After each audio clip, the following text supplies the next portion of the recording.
What's up, YouTube? Doodad Games here with a brand new YouTube channel.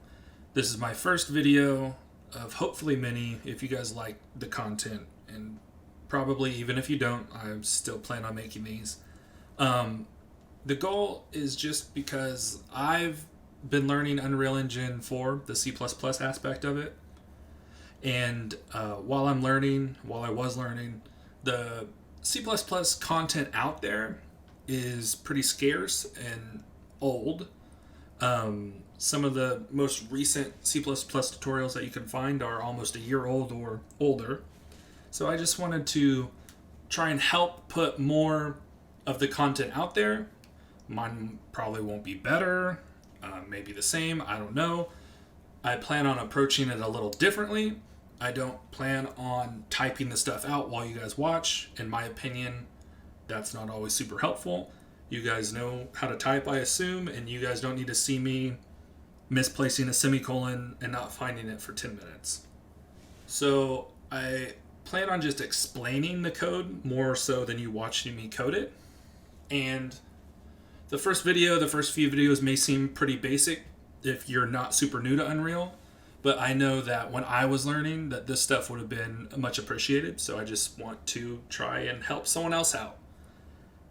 So let's get into it. This tutorial is just simply going to be creating a custom C++ class based off of the pawn and placing it into the world. So the first step is to right click where you want to place the class, create a new class, and click pawn for this example. And then you'll click next and name it.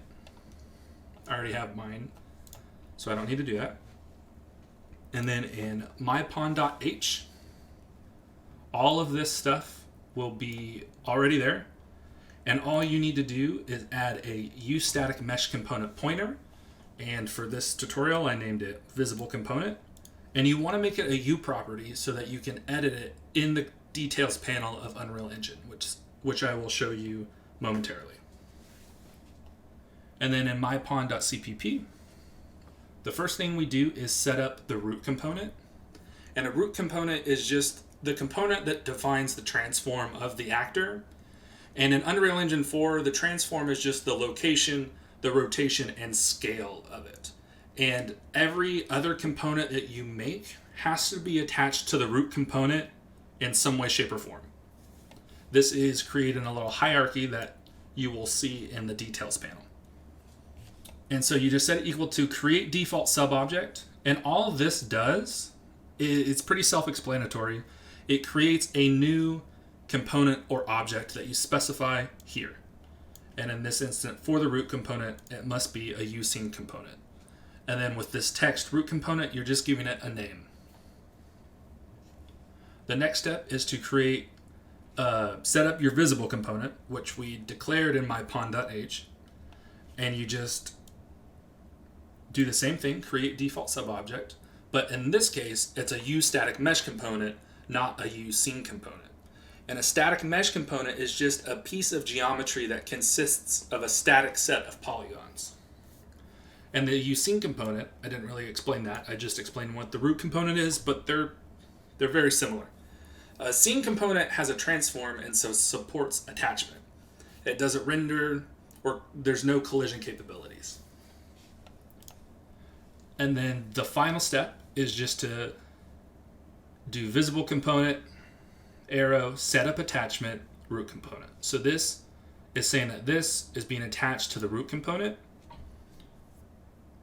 And then if we go into Unreal Engine, you can see that hierarchy. There's visible component attached to the root component. And so after you've done that, you're going to drag it into the game world. And you won't see anything because you haven't declared what your static mesh component is. You've only said that there is one and it's attached to the root component. So with that, you'll just click on the visible component, and then there will be a static mesh section, and you can set it to whatever you want.